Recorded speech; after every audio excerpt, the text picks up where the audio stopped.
Fala, meus queridos, tudo bom com vocês? Meu nome é Peniel Leite, sou professor de Física do Preparatório ao Cubo e hoje daremos início à resolução da prova de Física da UNIG 2023.2. Se liga só no que diz a primeira questão da prova, questão 25 de Física.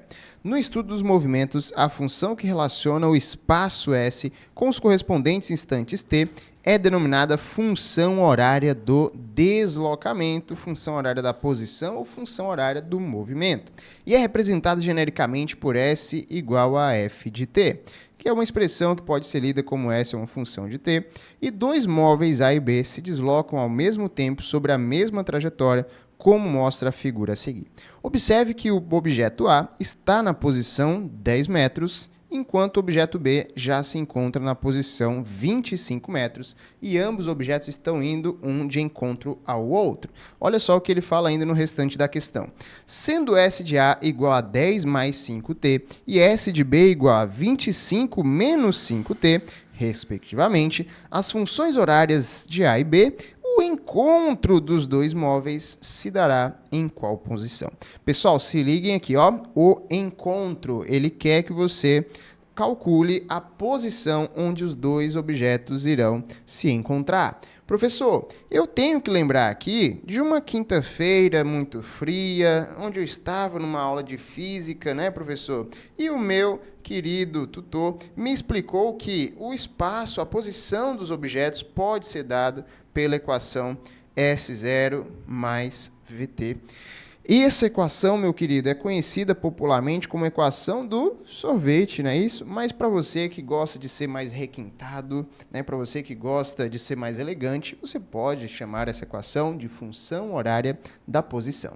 Professor, essas equaçõezinhas que ele deu na questão, ó, S de A igual a 10 mais 5t e S de B igual a 25 menos 5t, meu querido, isso daqui parece muito com a própria equação da posição, a função horária da posição, e realmente elas são, só que elas já estão com seus valores substituídos.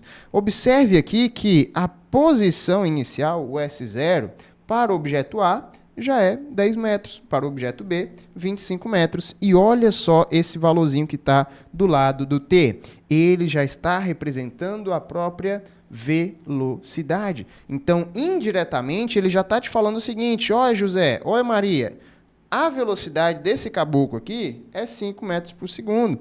A velocidade desse daqui também é 5 metros por segundo. Professor, por que um está com positivo e o outro está negativo? Porque um está a favor do movimento, tá bom? Uma velocidade, então, positiva, um movimento que nós podemos chamar de movimento progressivo, enquanto o outro está contrário à posição, contrário ali ao nosso referencial, portanto, ele está em movimento retrógrado, tá bom? Simplesmente por isso, mas os valores de velocidade são os mesmos. Professor, como que eu posso calcular a posição de encontro desses dois objetos? Meu querido, você pode fazer isso de duas formas.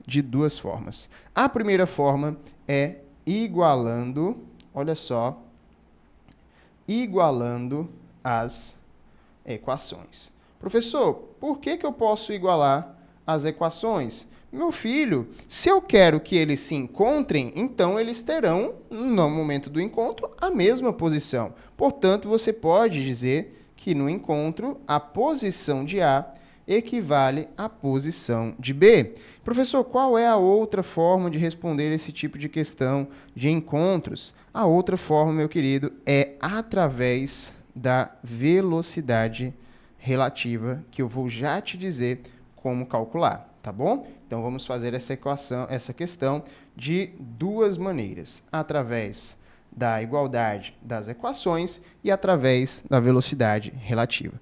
Professor, igualando as equações, como é que eu faço aqui essa questãozinha? Vamos lá? Você vai simplesmente dizer que 10 mais 5t equivale a 25 menos 5t. Vamos lá? Vamos achar aqui esse t, que é a nossa variável. Professor, eu posso jogar esse menos 5t para lá positivo, eu posso jogar esse 10 para lá negativo. Aqui você terá 10t enquanto aqui você terá 15. Portanto, olha só, inicialmente você não está calculando a posição, mas sim o tempo, o instante em que esse encontro ocorrerá. Já é o início, né, professor? Já é muita coisa. Agora, como eu faço para achar realmente a localização, professor? A posição do encontro? Aí, meu querido, você pode voltar com esse instante do encontro e jogar, substituir em qualquer uma das equações anteriores. Então, vamos fazer um teste aqui para ver se vai dar isso mesmo? Professor, vamos pegar a equação do objeto A. 10 mais 5t, que no caso é 1,5. 10 mais 5 vezes 1,5, 7,5. Portanto, a posição do encontro será 17,5. Professor, mas se eu fizesse com espaço de B, dava para fazer também? Dava, meu querido. Olha só, 25 menos 5t. 25 menos 5 vezes 1,5, portanto, 25 menos 7,5, que também dará 17,5. Observe, então, que você tem a liberdade de escolher qualquer uma das opções, você obterá o mesmo valor, né? Já observe aí também que essa questão provavelmente foi anulada, né? A não ser que tivesse aqui, professor, a letra E, dizendo que essa posição do encontro fosse de 17,5, beleza? Então, provavelmente foi uma questão anulada aí da prova da UNIG. Professor, mas o senhor me prometeu que também iria ensinar como fazer esse tipo de questão por velocidade relativa. Vamos ver se dá certo também, se realmente existe um segundo método de responder esse tipo de questão? Meu querido, a velocidade relativa, ela é uma velocidade que depende de um referencial. Então, por exemplo, aqui, ó, só para você, né, ter uma ideia do que representa essa velocidade, se eu tenho aqui dois objetos, um objeto com uma velocidade de 20 metros por segundo e um segundo objeto com uma velocidade de 5 metros por segundo, a velocidade relativa me possibilita, olha só que legal, a velocidade relativa me possibilita dizer que essa movimentação, ela nada mais é do que como se o objeto que está a uma maior velocidade estivesse a 15 metros por segundo, enquanto o segundo objeto está, na verdade, em repouso.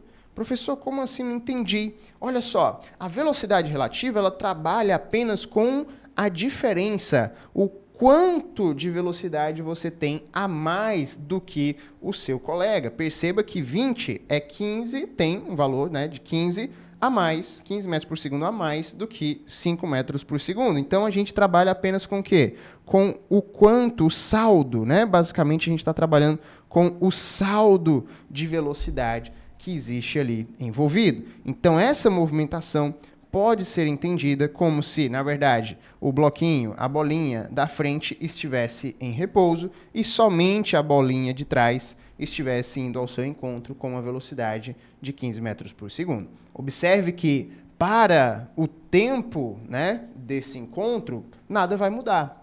O tempo será o mesmo, se você considerar a primeira situação ou a segunda situação. A diferença é que, quando a gente utiliza a velocidade relativa, a gente acaba tendo mais facilidade de visualizar o que está acontecendo ali cinematicamente. Então, com esse exemplo, olha só, vamos agora aplicar na nossa situação. Professor, nós temos ali objetos que não estão, né, ambos indo na mesma direção e sentido. Nós temos aqui agora uma situação um pouco diferente. Esses objetos, professor, está indo para a direita, tá bom? O bloquinho, a bolinha A, e já falei para você que a velocidade deles, né, são de mesmo valor. A diferença é que essas velocidades aí, né, uma está para a direita, outra está para a esquerda. Então, a bolinha A, o objeto A, está indo para a direita, enquanto a bolinha B está indo para a esquerda. Professor, como que eu poderia visualizar essa questão nos termos de velocidade relativa? Meu querido, Olha só, observe que esses bloquinhos, essas bolinhas, estão indo uma de encontro à outra. Você concorda comigo que esse encontro ocorrerá mais rápido, já que elas estão uma indo de encontro à outra? Eu acredito que sim. Isso significa que no nosso referencial, né, para um determinado referencial aqui, pode ser o referencial A ou o referencial B, significa que essas bolinhas irão se encontrar mais rápido. A velocidade relativa entre elas vai ser dada pela soma, né? E alguns gostam de lembrar, a velocidade relativa, quando os objetos estão em sentidos opostos, a gente soma. Quando os objetos estão no mesmo sentido, subtrai. Pode usar esse raciocínio. Mas aqui eu gosto de pensar assim, ó. Cara, eles estão indo um de encontro ao outro. Então é como se um dos dois estivesse parado, e somente o outro estivesse se movendo com uma velocidade que, nesse caso, vai ser dada pela soma, 10 metros por segundo. Afinal, nós temos aqui um encontro que ocorrerá de forma mais rápida. Não é verdade? É verdade, professor, porque eles estão agora um indo de encontro ao outro. Então, nós teremos uma velocidade relativa de 10 metros por segundo. Professor, qual é a distância que separa esses dois objetos? Vamos olhar lá na questão. Professor, eu visualizo aqui que um está na posição 10, o outro está na posição 25. Ou seja, existe uma distância de 15 metros entre eles. Tá bom? Então, a sua questão agora, ela se simplificou, ela ficou mais simples, que é, na verdade, um objeto que está a 10 metros por segundo, que vai percorrer uma distância de 15 metros. Meu querido, como é que a gente calcula o tempo para ele fazer isso daí? Professor, vamos achar o tempo aqui, ó. Vamos substituir, vamos isolar o tempo. O tempo pode ser dado pelo espaço percorrido em função da velocidade. E aí nós teremos, então, aqui 15 metros com uma velocidade de 10 metros por segundo. E, novamente, nós encontramos aquele tempo de 1,5 segundos. Tá bom? Beleza. Então, na verdade, o tempo, né, o processo, ele é muito parecido.